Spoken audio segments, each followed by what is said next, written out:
नमस्कार, UP live देख रहे हैं आप और मैं हूं आपके साथ शिवम चतुर्वेदी। बुलेटिन की शुरुआत करते हैं। लखनऊ में विकसित उत्तर प्रदेश विजन 2047 कार्यक्रम का आयोजन किया गया, जिसमें मुख्यमंत्री योगी आदित्यनाथ ने हिस्सा लिया। इस दौरान सीएम योगी ने प्रदेश में कानून व्यवस्था, एक्सप्रेसवे, मेट्रो और अन्य विकास कार्यों पर अपनी बात रखी। साथ ही उपद्रव फैलाने वालों को सख्त चेतावनी भी दी। देखिए ये रिपोर्ट।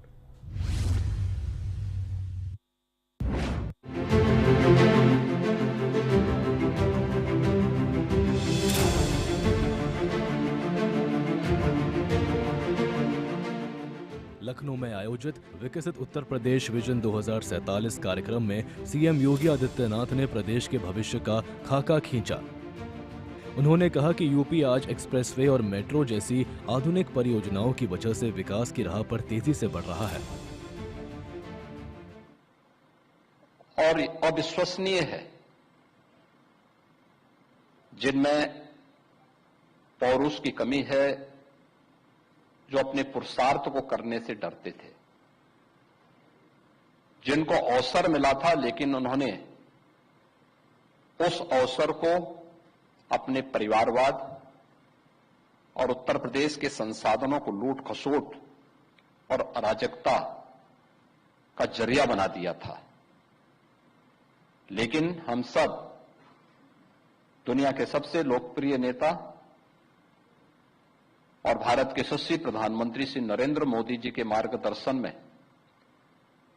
ईश्वर पर विश्वास करने वाले और अपने पुरुषार्थ को दृढ़ प्रतिज्ञ भाव के साथ आगे बढ़ने वाले भारत माता के सपूत हैं। तो हम लोगों को विश्वास था कि हम बीमारू राज्य से इस प्रदेश को उभारने में सफल होंगे और एक ग्रोथ स्टोरी उसी की कहानी आप सबके सामने कहती है। क्या आश्चर्यजनक यह है कि उत्तर प्रदेश 37,000 करोड़ रुपए से अधिक का रेवेन्यू सरप्लस स्टेट है। मित्रों, यह 2 वर्ष पुराना है। इस समय हम 70,000 करोड़ के रेवेन्यू सरप्लस हैं यूपी उस समय। इस समय 70,000 करोड़ हमारा रेवेन्यू सरप्लस आज के दिन पे है। और इतनी बड़ी आबादी का राज्य अपने सभी प्रकार के कार्यों को बेधड़क आगे बढ़ा रहा है। आप में से हर व्यक्ति जानता है कि कैसे उत्तर प्रदेश के विकास को बाधित किया था ये परिवारवादी और जातिवादी राजनीति ने। इस दौरान सीएम ने कानून व्यवस्था का जिक्र करते हुए कहा कि 2017 से पहले प्रदेश में उपद्रव और कर्फ्यू आम बात थी, लेकिन अब सख्त कार्रवाई से हालात पूरी तरह बदल गए हैं, जिसकी वजह से अब यूपी का विकास हो रहा है। कैसे उत्तर प्रदेश को दंगों की आग में झोंक करके यहां के व्यापार को बर्बाद कर दिया गया था। कैसे उत्तर प्रदेश की भ्रष्ट व्यवस्था ने नौकरशाही को अपंग बना दिया था और कैसे उत्तर प्रदेश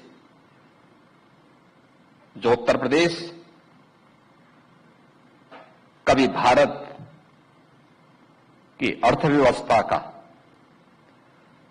सबसे महत्वपूर्ण घटक हुआ करता था, कैसे वो बीमार हो गया। ये कहानी केवल उत्तर प्रदेश की नहीं है।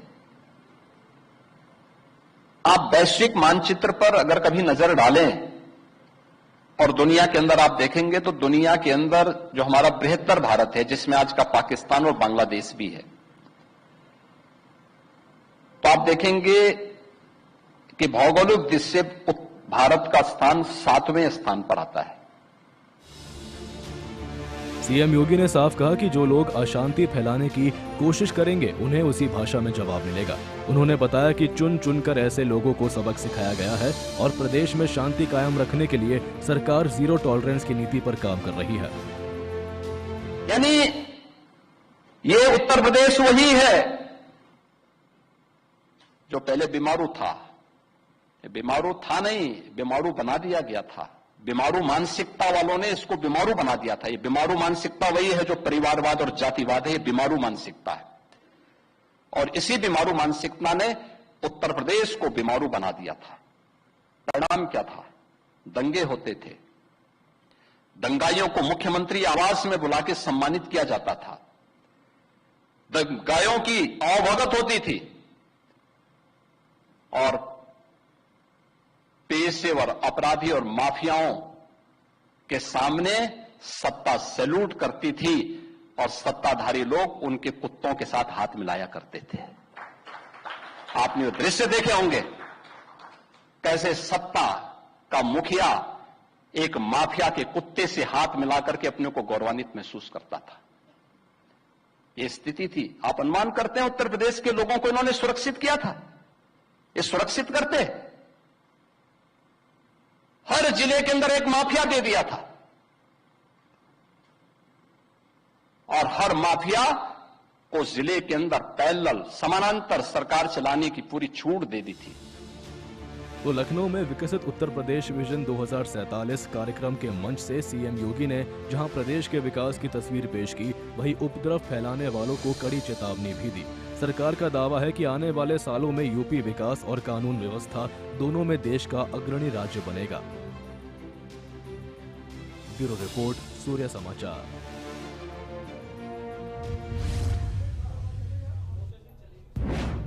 वहीं प्रधानमंत्री नरेंद्र मोदी ने देश को बड़ी सौगात दी है। बीएसएनएल की 4G सर्विस को पूरे देश में लॉन्च कर दिया गया है। अब भारत संचार निगम लिमिटेड यानी बीएसएनएल का 4G नेटवर्क देश के हर राज्य में पहुंच चुका है। इसी कड़ी में लखनऊ में आयोजित कार्यक्रम में मुख्यमंत्री योगी आदित्यनाथ ने भी हिस्सा लिया और बीएसएनएल 4G के शुभारंभ पर जनता को बधाई दी। देखिए रिपोर्ट।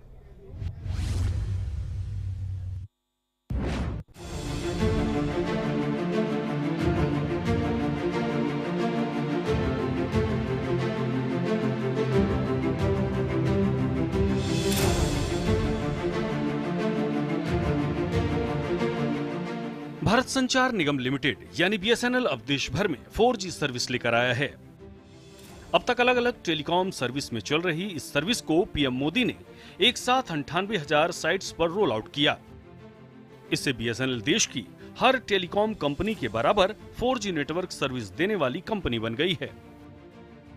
लखनऊ में हुए कार्यक्रम में सीएम योगी ने बीएसएनएल 4G नेटवर्क के ऑनलाइन शुभारंभ कार्यक्रम में हिस्सा लिया। सीएम योगी ने कहा कि पीएम मोदी के विजन के चलते भारत तकनीक का लीडर सब बनकर सामने आया है। उन्होंने कहा कि भारत की सेना दुनिया की सबसे शक्तिशाली सेनाओं में से एक है और देश किसी भी गीदड़ भभकी के सामने झुकेगा नहीं। बहनों और भाइयों, किसी भी संप्रभु संपन्न राष्ट्र के लिए कुछ चीजें बहुत महत्वपूर्ण होती है। उसके पास अपनी स्वयं की सेना हो, उसके पास एक स्वतंत्र विदेश नीति हो, उसके पास अपनी स्वयं की तकनीक पर आधारित नेटवर्किंग हो और वह भ्रष्टाचार पर प्रहार करने की उसके पास सामर्थ्य हो। नए भारत में ये सभी प्रकार की चीजें आज हमारे पास मौजूद हैं। भारत की सेना दुनिया के अंदर सबसे सामर्थ्यशाली और शक्तिशाली बनकर के उभरी है।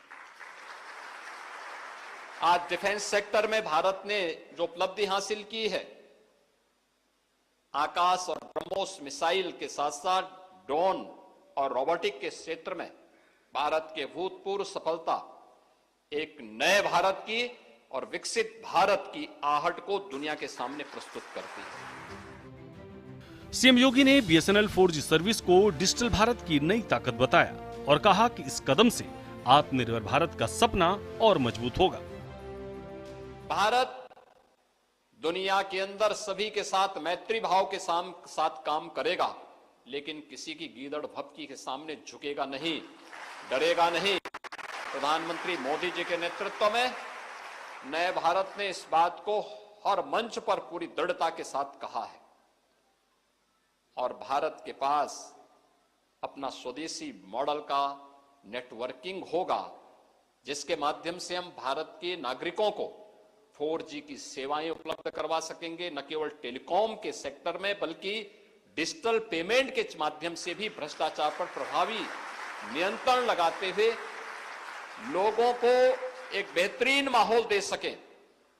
आज भारत दुनिया में तकनीक का पिछलग्गू नहीं बल्कि उसका लीडर बनकर के उभरा है। दुनिया के अंदर सबसे अधिक डिजिटल पेमेंट करने वाले देशों में भारत, आज यूपीआई दुनिया के अंदर सर्वाधिक डिजिटल पेमेंट करने वाला, यानी भारत ने डिजिटल क्रांति के क्षेत्र में दुनिया को अब लीड करना शुरू किया है और ये नए भारत की ताकत का एहसास दुनिया को कराता है। और उसी में अब बीएसएनएल भी 4G की इस क्रांति के साथ दूर दराज के उन क्षेत्रों में जहां पर हम लोग झेलते थे, दूर दराज के गांवों में, क्योंकि मुझे याद है 2017 में जब मुझे मुख्यमंत्री का दायित्व दिया गया था, हमने तय किया था कि ऑप्टिकल फाइबर के माध्यम से या नेटवर्किंग के माध्यम से हम बीएसएनएल की सेवाओं को हर ग्राम पंचायत के साथ जोड़ेंगे। बहरहाल बीएसएनएल की 4G सर्विस अब पूरे देश में पहुंच चुकी है। लखनऊ से सीएम योगी ने इसके शुभारंभ पर साफ कहा कि ये कदम न केवल तकनीक विकास की दिशा में है बल्कि विकसित भारत की ओर एक मजबूत आधार भी बनेगा। ब्यूरो रिपोर्ट, सूर्या समाचार।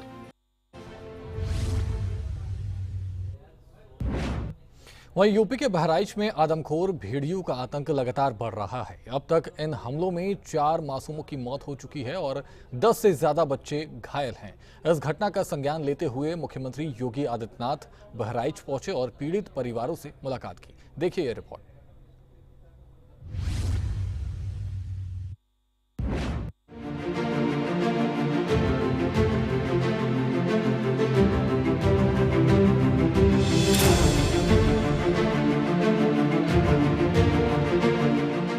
यूपी के बहराइच में आदमखोर भेड़ियों का आतंक लगातार बढ़ रहा है। केसरगंज तहसील के फखरपुर ब्लॉक में 9 सितंबर से भेड़ियों का आतंक मचा हुआ है।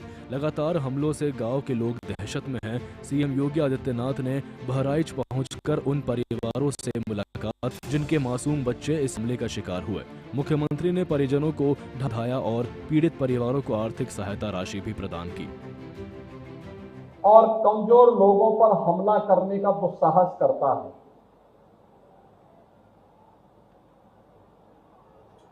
हमारी सरकार ने मानव वन्य जीव संघर्ष को आपदा की श्रेणी में रख करके ऐसे पीड़ित परिवारों को सरकार की सहायता के दायरे में लाया है और उन परिवारों को जो अपने परिवार के सदस्य को खोए हैं उन्हें हम सरकार की तरफ से ऐसे वन्य जीवों से बचाव के लिए प्रभावी कदम उठाए जाते हैं। सितंबर की रात्रि से प्रारंभ होता है और पिछले 15-20 दिनों से लगातार इस क्षेत्र में भय और दहशत का बड़ा माहौल है। यद्यपि सरकार ने इस पूरे क्षेत्र में 21 टास्क फोर्स गठित की है।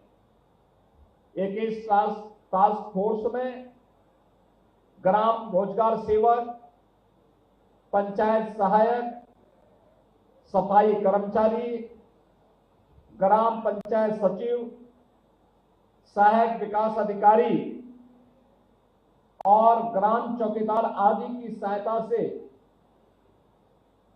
यह टास्क फोर्स गांवों में जन जागरण के साथ साथ वन्य जीवों से बचाव के बारे में आवश्यक उपाय करने का कार्य कर रही है। सीएम योगी ने वन विभाग और प्रशासन की संयुक्त कार्रवाई की प्रगति रिपोर्ट भी ली। उन्होंने अफसरों को सख्त हिदायत दी कि जल्द से जल्द भेड़ियों को पकड़कर इस आतंक को खत्म किया जाए। सीएम ने साफ कहा कि लोगों की सुरक्षा में कोई लापरवाही बर्दाश्त नहीं होगी। पुलिस विभाग के द्वारा भी लगातार यहां पर कार्य किया जा रहा है। पेट्रोलिंग को बढ़ाया गया है। यहां पर 1437 LED street light, 660 street light, 91 solar light इस क्षेत्र में लगाई गई है। इस सब के बावजूद हमें 4 ऐसे बच्चों को खोना पड़ा है जो इस दुर्दांत हमले में अलग अलग घटना के शिकार हुए हैं। केसरगंज की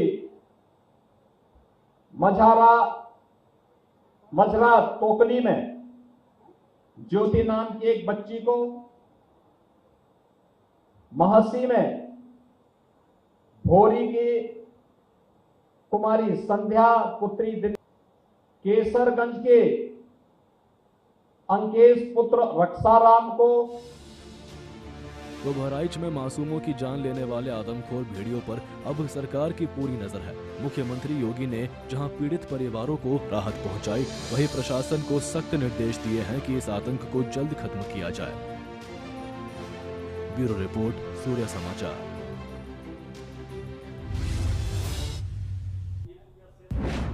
वहीं मुख्यमंत्री योगी आदित्यनाथ ने श्रावस्ती जिले को बड़ी सौगात दी है। उन्होंने 510 करोड़ रुपए की अलग अलग लोक कल्याणकारी योजनाओं का लोकार्पण और शिलान्यास किया। सीएम योगी ने कहा कि ये योजना जिले के विकास को नई दिशा देंगी। देखिए रिपोर्ट।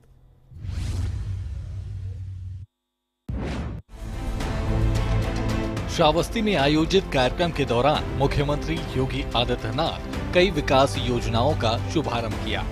करीब 510 करोड़ रुपए की लागत से बनने वाली ये योजनाएं लोगों की सुविधाओं को बढ़ाने और बुनियादी ढांचे को मजबूत करने के लिए है।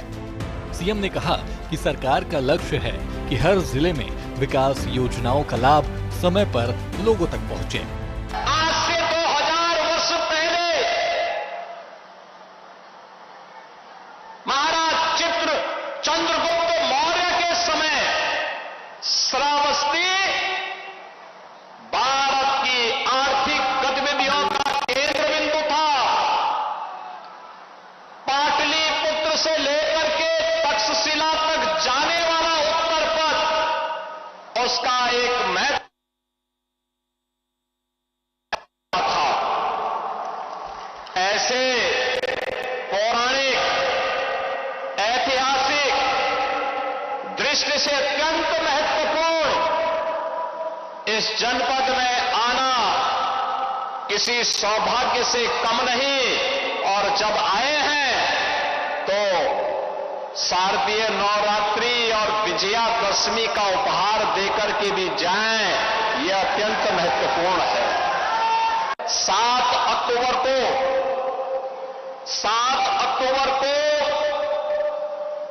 भगवान वाल्मीकि की पावन जयंती है।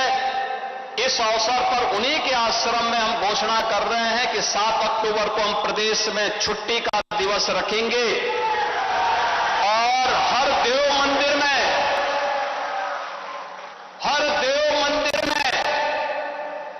7 अक्टूबर की तिथि को महर्षि वाल्मीकि के द्वारा बनाए गए रचे गए रामायण का अखंड पाठ का भी कार्यक्रम होगा, जिसको प्रदेश का पर्यटन और संस्कृति विभाग आयोजित करवाएगा। यह हमारी विरासत है। हजारों वर्ष पहले भगवान राम के बड़े पुत्र लव ने अपनी राजधानी बना करके पूरे उत्तर भारत को अभय प्रदान किया था यहां के माध्यम से। सीएम योगी ने लोगों को भरोसा दिलाया कि सरकार हर क्षेत्र तक विकास की रोशनी पहुंचाने के लिए लगातार काम कर रही है, लेकिन प्रदेश में किसी तरह का अपराध और उपद्रव बिल्कुल बर्दाश्त नहीं किया जाएगा। जैन तीर्थंकर, तृतीय जैन तीर्थंकर की पावन धरा भी ये रही है और अनेक तीर्थंकरों का पावन सानिध्य भी श्रावस्ती में प्राप्त हुआ है।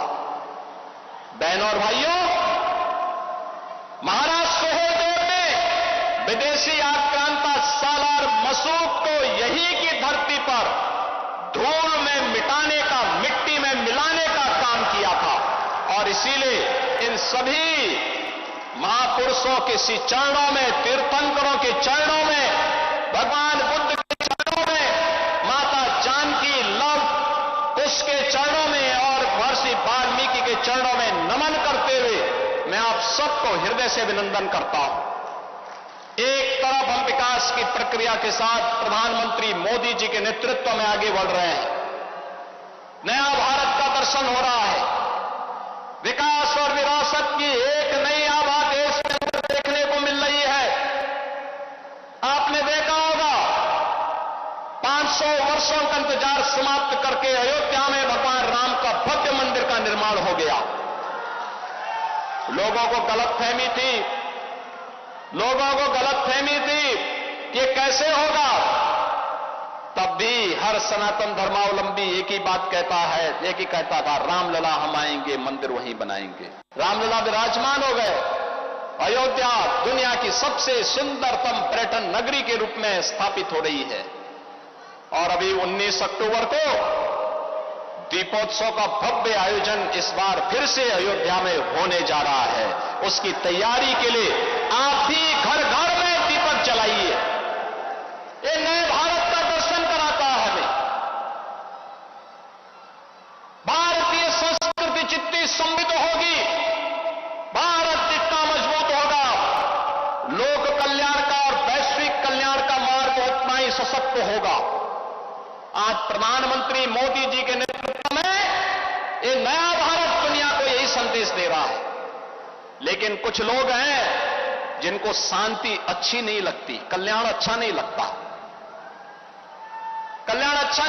जब भी कोई हिंदू पर्व और त्योहार आता है, उनको गर्मी आने लगती है और उनकी गर्मी को शांत करने के लिए हमें पेंटिंग का सहारा लेना पड़ता है। बहनों और भाइयों, आपने देखा होगा महापुरुष किसी भी परंपरा में हो, उनका सम्मान होना चाहिए। आस्था अंतःकरण का विषय है, प्रदर्शन का विषय नहीं हो सकता। तो श्रावस्ती के लोगों को मिली 510 करोड़ रुपए की विकास परियोजनाओं की बड़ी सौगात। मुख्यमंत्री योगी का कहना है कि इन योजनाओं से न केवल स्थानीय लोगों को फायदा होगा, बल्कि क्षेत्र के विकास की रफ्तार भी कई गुना बढ़ जाएगी। ब्यूरो रिपोर्ट, सूर्य समाचार।